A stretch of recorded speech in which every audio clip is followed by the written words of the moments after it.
The day Earth went silent started like any other day at the Galactic Council headquarters. Aliens from over 300 worlds walked the bright halls, arguing about trade deals and border disputes. No one expected what was about to happen. Jack Walsh stood before the council chamber doors taking a deep breath. He was a tall man with graying hair and tired eyes that had seen too much disappointment. For 5 years he had served as humanity's main voice in galactic politics. For 5 years he had watched the older alien species ignore human ideas and treat Earth's people like children who had accidentally stumbled into the grown-up table. "Are you ready, sir?" asked his assistant, Olivia Garcia. She held a datapad with Jack's final speech. "As ready as I'll ever be," Jack said. He straightened his blue uniform jacket and nodded to the guards. The massive doors swung open to reveal the council chamber. Hundreds of alien representatives sat in rising circles around a central speaking platform. The room buzzed with many languages as deals were made and broken. Few even noticed Jack walking to the center platform. "Hi, Counselor." Ekreth, a tall purple-skinned alien with 4 arms, tapped his sound staff against the floor. "The Council recognizes Ambassador Walsh of Earth," he said, his voice holding the same bored tone he always used when humans spoke. The room quieted down, though many representatives continued their private conversations. They didn't think humans ever had anything important to say. Jack cleared his throat and began. "Representatives of the Galactic Council, I come before you today with news from Earth. After careful consideration, humanity has decided to withdraw completely from the Galactic Council and all associated treaties." Now the room went truly silent. Even Ekreth's 4 eyes widened in surprise. "This decision was not made lightly," Jack continued. "For 5 years we have offered our friendship, our ideas, and our help. For 5 years we have been met with dismissal, mockery, and treatment as lesser beings." A representative from the Azuri Collective stood up. "This is just another emotional human outburst. They'll calm down in a few days." Many others nodded in agreement. Jack shook his head. "No, it is not. The withdrawal process has already begun. All human diplomatic outposts will be closed within 3 months. All human ships will leave your trade routes. All communication channels will go silent." Counselor Zarala of the Voth species waved one of her thin arms. "And where will humans go? Back to hiding on your single planet? You need the Council more than we need you." Jack smiled for the first time. "That is exactly the attitude that has led us here. You have never bothered to understand what humans are truly capable of. You saw our fewer years in space as a weakness. You never realized it was simply a different path." The council chamber erupted in voices. Some angry, some worried, but none apologetic. Jack waited for them to quiet down. "Earth and all human colonies will be departing council space," he said finally. "We will find our own way forward." High Counselor Ekreth banged his staff harder. "This is ridiculous. You cannot simply leave council space. Where would you even go?" "That is no longer your concern," Jack said. "Humanity wishes the council peace and prosperity. We simply wish to find our own path without constant dismissal of our potential." With that, Jack turned and walked out of the chamber, ignoring the shouting behind him. Olivia followed close behind, her face pale but determined. "They don't believe us," she said as they entered the human embassy wing. "They will," Jack replied. The next 3 months passed in a carefully planned exit. Admiral Susan Miller coordinated the withdrawal with military precision. Every human ship, every colony, every outpost began the complicated process of disconnecting from council systems. The council sent message after message, first demanding explanations, then offering small concessions, and finally beginning to show real concern. Jack replied to none of them. "Sir, the Azuri are offering humans positions on their medical research teams," Olivia reported one day. "They say your name will be given to the top facility." Jack looked up from packing his office. "After they laughed at our gene therapy proposals last year, too late." In another part of the embassy, scientists Peter Johnson and Olivia worked day and night on the final phase of the withdrawal. Their lab was filled with equipment that no alien had ever been allowed to see. "The dimensional phase shift is ready for testing," Peter said, his red beard now showing streaks of gray from stress. If it works, we'll be completely undetectable. And if it doesn't? Olivia asked. Peter shrugged. Then we'll still leave. Just not as dramatically. On the final day, Jack stood in the nearly empty embassy. Only a skeleton crew remained to finish the process. The communication system chimed again.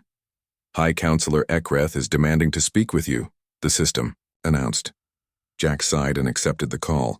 Ekreth's purple face appeared, all four eyes blinking rapidly in stress. Ambassador Walsh, this has gone far enough, Ekreth said. The Council is willing to establish a human committee to review new technology proposals. 5 years too late, Jack replied. Our course is set. But your ships cannot simply vanish. We have detected them gathering near your solar system. Where do you think you can go? Ekreth demanded. Jack smiled. Goodbye, High Counselor. Perhaps we'll meet again someday. He cut the connection and turned to the others. Is everyone ready? Admiral Susan Miller nodded. Her gray uniform was perfectly pressed, her short blonde, hair neatly combed. All ships are in position, all colonies are prepared. Then let's go home, Jack said. From the Council's perspective, what happened next made no scientific sense. One moment, their sensors showed the human fleet gathered, near Earth. The next moment, everything was gone. Earth, the moon, all human colonies across 17 systems, and every human ship simply disappeared from detection. The most advanced Council ships rushed to where Earth should be, only to find empty space. Scans showed nothing. It was as if humans had never existed at all. In the Council chamber, panic spread quickly. Representatives who had dismissed humans for years now shouted questions. Where had they gone? How had they done it? What would happen to the trade routes humans had been managing? Who would maintain the medical stations humans had established? High Counselor Ekreth stood in stunned silence, finally beginning to understand what they had lost. The humans had not been bluffing. They had simply left, taking all their potential with them.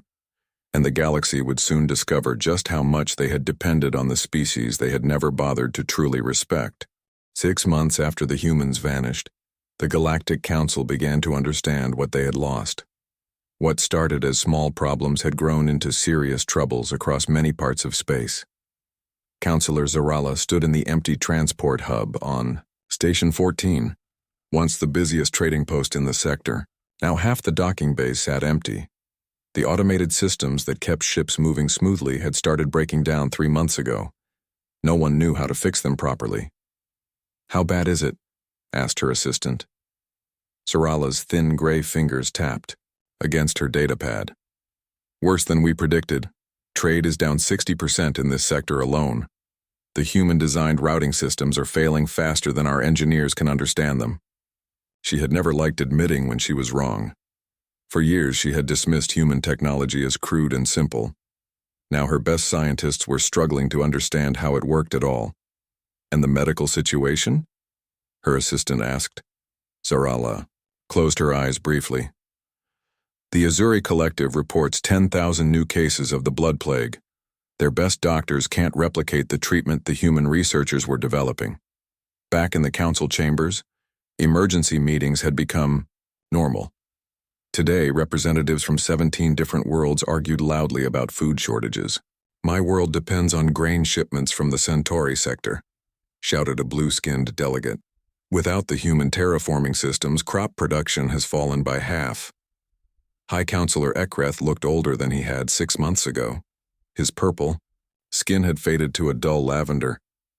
We have assigned our best scientists to study the human agricultural methods, he said. Your best scientists don't understand how humans made dead worlds grow food. Another delegate yelled. Ekreth banged his staff for order. We are doing everything possible to address these issues. The humans kept their most advanced technology secret from us. A small green representative stood up. Perhaps because we always told them their methods were primitive. We mocked engineer Frank Moore's terraforming designs, yet now we cannot replicate them. In another part of the station, a military crisis was unfolding. Commander Zothal of the Council Defense Force slammed, his fist on the table. Another convoy attacked in the Cygnus sector, he growled. That makes 7 this month. His officers looked at the star maps with worried expressions. Red dots showed pirate attacks spreading across once safe space lanes. The defense strategies, designed by that human officer, what was her name? One officer asked. Diane Cooper. Another replied. We called her approaches simplistic and outdated. Commander Zothal nodded grimly. And yet they worked. The pirates never broke through her defense grids. Now they move freely through the same sectors. The Council had always prided itself on being the oldest, wisest civilization in known space. Humans had been newcomers, barely 200 years, into their space age, while most Council species had thousands of years of space travel. It had been easy to treat humans as inexperienced children. Now those children were gone and the adults were struggling. Even galactic politics was falling apart. In a private meeting room, representatives from the Felorian Empire and the Nezdak Alliance glared at each other across the table. These two powers had hated each other for centuries before humans helped broker a fragile peace. Your ships violated our border again, the Felorian ambassador hissed. We were pursuing pirates that your security forces failed to stop, the Nezdak shot back. Without the human diplomat Alan Young to calm tensions and find clever compromises, old hatreds were resurfacing. 3 minor skirmishes had already broken out along their borders. After months of growing problems, the Council finally admitted they needed humans back. They gathered in a special session to form what they called the Human Reconnection Initiative. We must find where they've gone, Ekreth told the packed chamber. Our very stability depends on it. Counselor Karen Wilson, one of the few aliens who had supported human equality, was chosen to lead the search. She was a short, gray-skinned being with large eyes that missed little. I warned this would happen, she told the Council bluntly. I said humans were far more important to our society than you recognized. Yes, Ekreth said impatiently. Your foresight is noted. Now tell us how to find them. Karen looked around at the worried faces. We start by admitting they were right to leave. Their technology was not primitive, it was different. Their approach to problems was not emotional, it was creative. We dismissed them because they were new, not because they were less.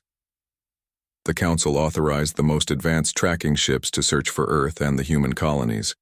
They deployed sensors that could detect the smallest energy signatures across vast distances. They sent probes into unexplored regions of space. They found nothing. It's impossible, a science officer reported to Karen. A planet cannot simply vanish.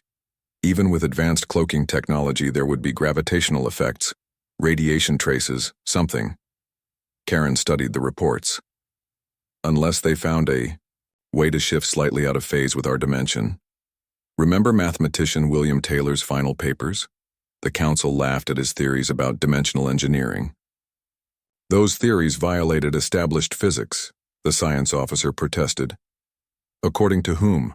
Karen asked. According to our physics. What if humans found different rules?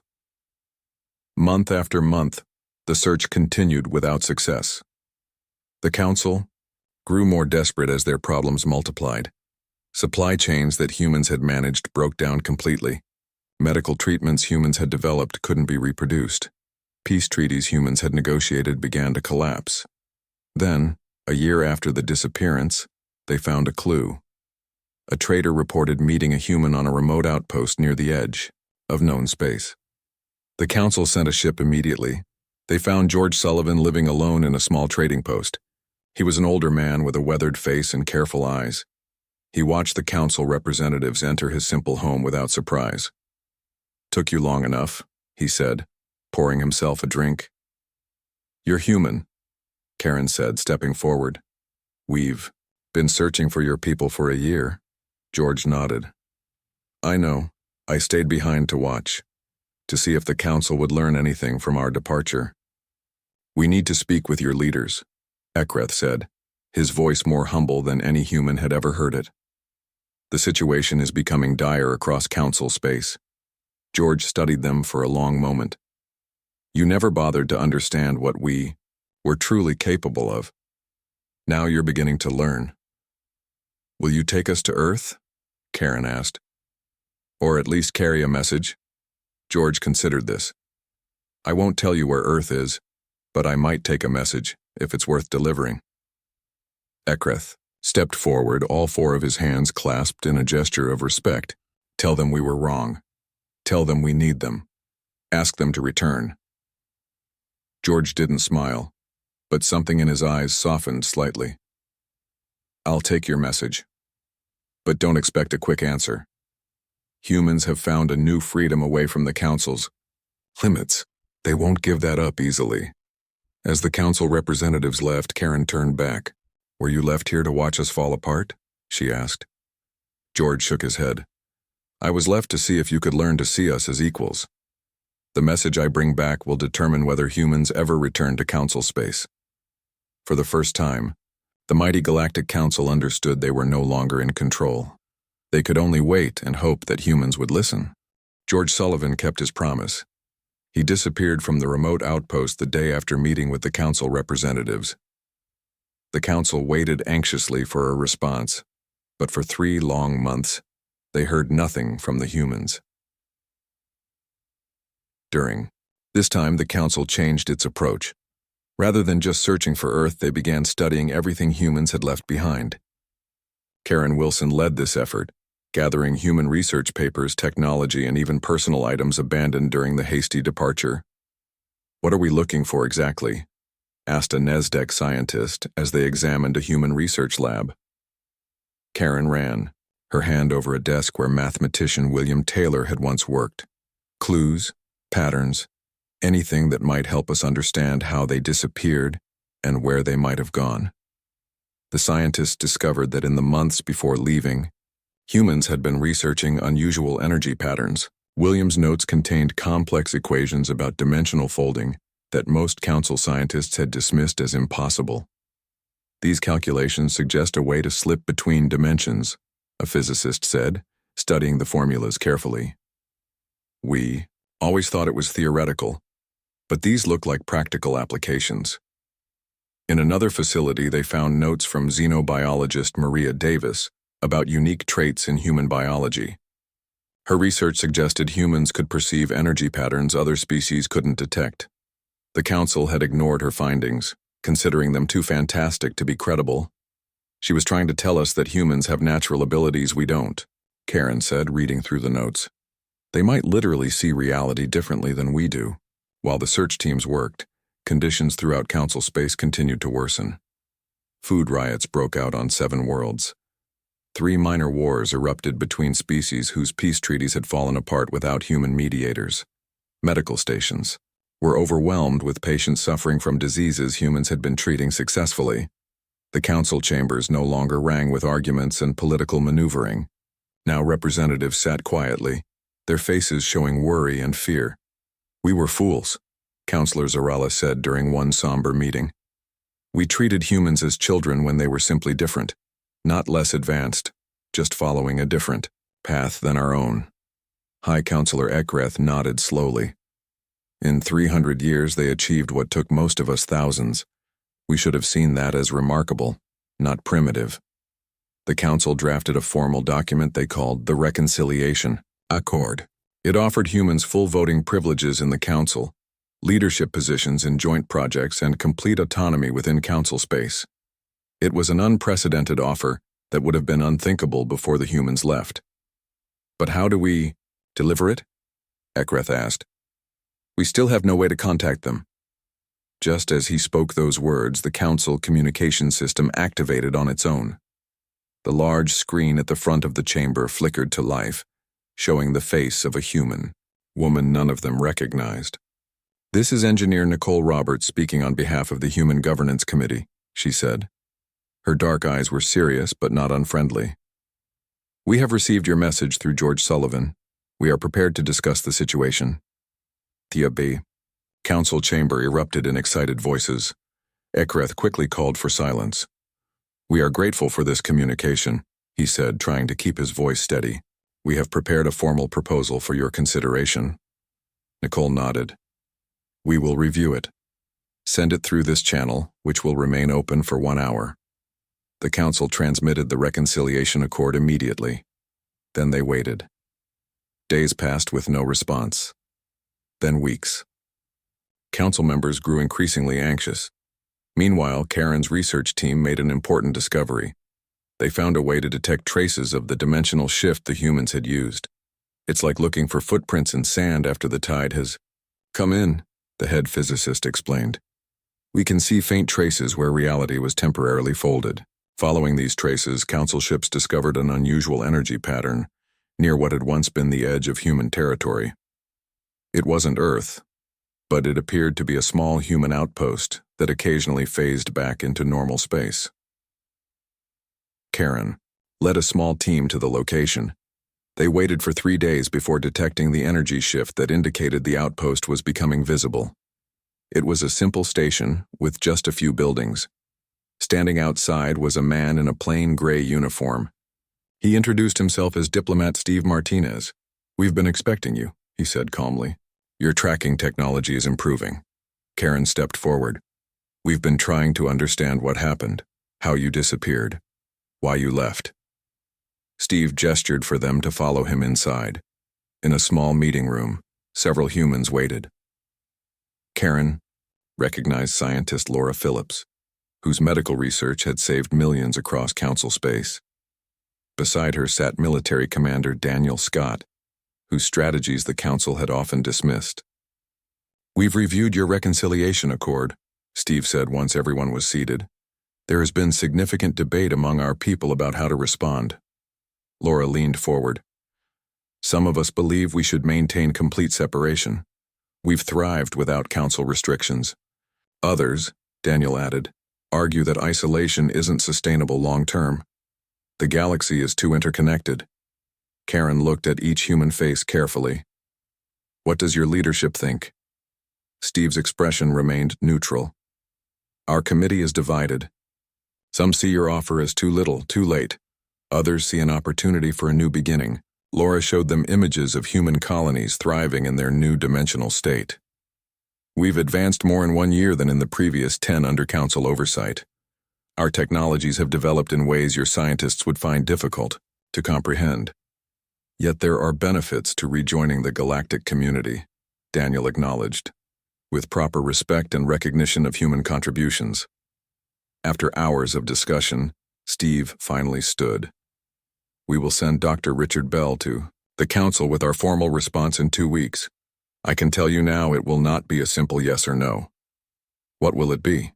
Karen asked. Steve's expression softened slightly. "A conditional proposal for limited re-engagement. The old relationship cannot be restored, but perhaps a new one can be built." As Karen's team prepared to leave, Laura approached her privately. "The council never understood what humans truly are," she said quietly. "We aren't just another species trying to follow your path of development. We found our own way. We're beginning to understand that now," Karen replied. "Too late, perhaps." Laura shook her head. "Not too late, but things will never be the same." When Karen returned to the council, hope spread quickly. Representatives, who had dismissed humans as unimportant, now anxiously awaited their response. The mighty Galactic Council, ruler of 1,000 worlds for 10,000 years, was holding its breath for the decision of a species they had only known for 5 years. 2 weeks later, Dr. Richard Bell arrived at the council station in a small ship that appeared from nowhere. He carried a data crystal containing humanity's answer to the council's plea. "We are willing to talk," he told the assembled council. "But first, you must understand who we really are." Dr. Richard Bell stood before the full Galactic Council, a small data crystal in his hand. The grand chamber was packed with representatives from hundreds of worlds.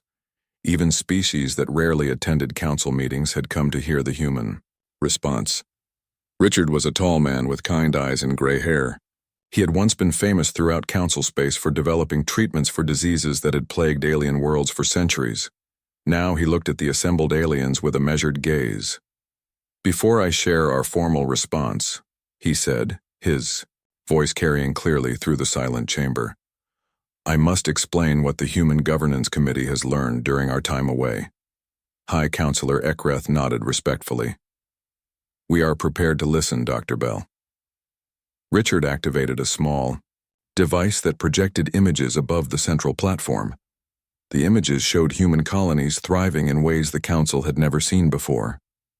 For generations, humans tried to follow the Council's established paths of development, Richard explained. "We believed your ways were superior because they had existed for thousands of years. We were wrong. The images shifted to show new human technologies that looked nothing like Council designs. Once freed from Council restrictions and expectations, human innovation exploded. We discovered that what you called our primitive approaches were actually doorways to entirely new technologies." Counselor Zarala leaned forward. "What kinds of technologies?" Richard smiled slightly. "The dimensional phasing you've been trying to understand is just one example. We've developed energy systems that don't follow Council scientific models. Medical treatments that work in ways your doctors would consider impossible. Agricultural methods that can make dead worlds bloom in months rather than decades," the Council members whispered among themselves. Some looked excited, others worried. "But the most important discovery," Richard continued, "was about ourselves. Humans are different from Council species in fundamental ways. Xenobiologist Maria Davis was right. Our brains perceive reality differently. We can see patterns and possibilities that are invisible to your scientists." He paused, looking at each section of the chamber. "This is not a claim of superiority, it's simply difference. Every species has unique gifts. The Council's mistake was trying to force all species to follow the same path." Richard placed the data crystal into the Council's main system. A lengthy document appeared on the large screens around the chamber. It was titled, "The Humanity Accords." "This is our proposal," Richard said. "Not a rejection of your offer, but a new framework for humans to rejoin galactic society." The Council members began reading quickly. The document outlined a fundamentally different relationship than what had existed before. Humans would return gradually, sharing some of their advances but maintaining their independence. They would help rebuild failing systems but would also introduce new approaches. "You're offering to help," Ekreth said slowly, "but not to fully return to Council oversight." "Correct," Richard replied. "The old model doesn't work for humans. We need freedom to explore our own path while still participating in galactic affairs." The Council chambers erupted in voices. Some representatives protested that this violated thousands of years of tradition. Others argued desperately that they should accept any terms the humans offered. Ekreth called for quiet. "What would this look like in practice, Dr. Bell?" Richard walked slowly around the central platform. Human medical teams would return to the worst affected areas first. Engineer Nicole Roberts would help rebuild the failing transportation systems. Our agricultural experts would address the food shortages on critical worlds. He stopped and looked directly at Ekreth. "But humans would maintain their separate development. We would share some technologies, but not all. We would participate in Council decisions but would not be bound by them in matters concerning human worlds." "That's unprecedented," Zarala objected. "So is our disappearance," Richard countered calmly. "The galaxy is changing. The Council must change with it." The debate raged for days. Conservative members argued that accepting these terms would undermine the Council's authority with other species. Desperate members pointed out that without human help, entire worlds might face collapse. Karen Wilson spoke passionately in favor of the human proposal. "We need to understand that the Council's greatest strength has always been its diversity. We tried to force humans into our established patterns, and we lost them. Let's not make the same mistake twice." After a week of intense discussions, the Council called for a formal vote. The chamber was silent as representatives cast their decisions. The final tally appeared on the main screen: 189 in favor, 156 against, with 23 abstentions. The Humanity Accords had passed by a narrow margin. Richard Bell, who had waited patiently throughout the deliberations, stepped forward again. "The Human Governance Committee will be pleased. The first teams will arrive within the week to begin addressing the most urgent crises." Ekreth rose from his seat and did something unprecedented. He bowed deeply to Richard. We thank humanity for its wisdom and forgiveness. This council acknowledges our past failures and commits to a new relationship based on mutual respect. As the session ended, Richard met privately with Karen Wilson. They walked through the quiet corridors of the council station. Will it work? Karen asked quietly. Can humans truly rejoin galactic society after all that's happened? Richard considered her question carefully. Not as it was before, but perhaps as something better. And the dimensional phasing, she asked. Will humans share how it works? Richard smiled. Some aspects, yes. Others will remain our own. Just as your species has technologies you've kept to yourselves. Karen nodded in understanding. Will Earth become visible again? Partially, Richard replied. We've learned the value of keeping some distance. Human worlds will exist partly in normal space and partly in the dimensional fold we've created. A foot in both realities, you might say. As they reached the docking bay, Richard's ship appeared from nowhere. There one moment when it had been invisible the second before. The sight still made Karen blink in surprise. We begin tomorrow, Richard said. There is much work to be done. Karen watched him board his vessel. Will the council ever truly understand humans? Richard paused at the doorway. Perhaps not entirely. But that's the beauty of the galaxy, isn't it? Not to fully understand each other, but to appreciate our differences while finding common ground. His ship departed, seeming to fold into nothing as it activated its dimensional drive. Karen stood watching the empty space where it had been, wondering what new galaxy was about to emerge from the humans' return. The day humans officially returned to galactic affairs was marked by both excitement and uncertainty. The central conclave on Nexus Station had been prepared for the arrival of the first human delegation. Banners representing all council species hung alongside a new symbol created for the human worlds. Representatives from hundreds of planets gathered in the Grand Hall, whispering nervously among themselves. Many wondered what changes the new relationship would bring. Others worried that humans might seek revenge for past dismissals. A hush fell over the crowd as the main doors opened. President Samantha Allen entered, flanked by a small group of human officials. She was a tall woman with short gray hair and confident steps. Behind her came a line of humans in various uniforms, scientists, engineers, doctors, and diplomats. Most shocking to the council representatives were the ships visible through the station's massive viewing windows. A fleet of human vessels had appeared suddenly in space around the station. They looked nothing like traditional council designs, with smooth curves and soft blue lights pulsing along their hulls. Even the least technical observers could see they were far more advanced than anything the council had developed. High Counselor Ekreth stepped forward to greet President Allen. He performed the formal six-handed greeting gesture of deep respect, something no human had ever received before. President Allen, the Galactic Council welcomes humanity's return, he said, his voice carrying through the silent hall. Samantha nodded politely. Counselor Ekreth, humanity acknowledges your welcome. We come ready to build a new relationship.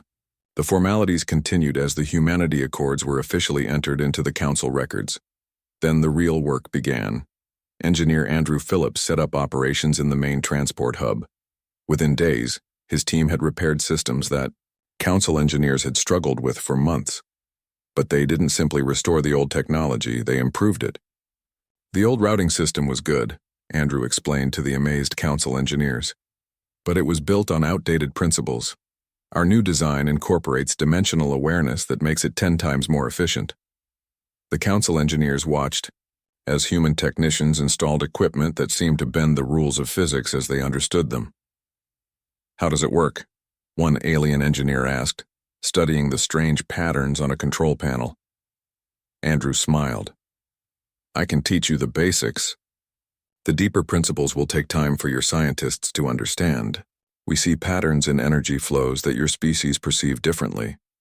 Similar scenes played out across council space. Medical researcher Julie Harris arrived at the Azuri homeworld, where thousands were dying from the blood plague. The Azuri, Doctors had worked for months without progress. We need to adjust our approach, Julie told them, unpacking equipment from her ship. The treatment isn't about changing blood chemistry. It's about altering how the disease perceives time. The Azuri medical director blinked in confusion. Diseases don't perceive time. They do, Julie said calmly. Just not in ways your instruments can detect. Watch. Within a week, the plague was receding. Julie trained the Azuri doctors in new techniques that combined traditional medicine with principles humans had discovered during their time away. In the troubled border regions, defense specialist Edward Mitchell implemented new security protocols that dramatically reduced pirate activity. His ships seemed to appear from nowhere when needed, using their dimensional phasing ability to patrol vast areas with small numbers. The pirates can't attack what they can't find, Edward explained to council military officers, and they can't escape what they can't see coming. The most significant change came in the council chambers themselves. Under the new accords, diplomat Nancy White established a different approach to galactic governance. Rather than the hierarchical system that had existed for thousands of years, with elder species holding more power, she created a system based on contribution and cooperation. Age alone doesn't guarantee wisdom, Nancy told the council during a pivotal session. Every species brings unique perspectives. Our differences are our greatest strength, not problems to be solved. Many older council members resisted these changes. They had grown comfortable with their authority and traditions.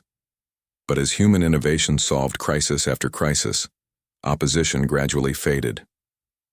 On worlds suffering food shortages, human agricultural methods produced results in weeks rather than years. Dead planets that council terraforming would have taken centuries to make habitable were growing crops within months. What the council noticed most was what humans weren't sharing. It became clear that humanity was revealing only a fraction of their technological advancements. Their ships sometimes displayed capabilities that they refused to explain. Their scientists occasionally used tools that seemed impossible. Are you concerned about what they're hiding? Counselor Zarala asked Karen Wilson as they watched a human ship disappear into what appeared to be a fold in space itself. Karen shook her head. I'm more concerned about why we feel entitled to know everything. Their independence was hard-won. They share what they choose to share. 6 months after the humans' return, the galaxy had changed more than in the previous 1,000 years. The rigid structures and traditions that had guided council development were giving way to new patterns. Young species that had been ignored now found their voices heard alongside the ancient powers. In a quiet meeting room, President Allen and High Counselor Ekreth discussed the transformation. Your people have done more than we expected, Ekreth admitted. You've kept your promises, Samantha nodded. And we've kept our distance where needed. Earth remains partially phased, as do our main colonies. We value our connection to galactic society, but we've learned the importance of charting our own course. Some council members fear what humans might become, Ekreth said carefully. Your advancement in just 1 year away from us was remarkable, Samantha smiled.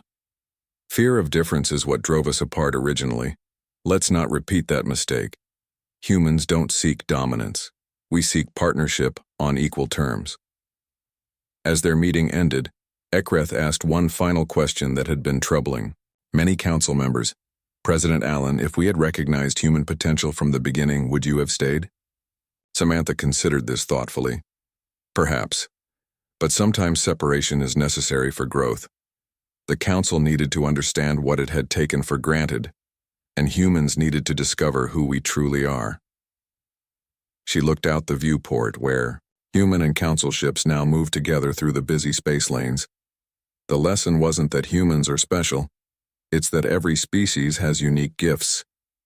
The true strength of the galaxy comes from embracing our differences, not erasing them. As she left, Ambassador John Baker arrived to continue discussions with the council. Standing at the threshold, he looked back at the chamber where representatives from 1,000 worlds now worked together in new ways. Sometimes, he said quietly, you must lose something to understand its true worth. The council had learned its lesson, Humanity had found its rightful place, and the stars themselves seemed brighter for it.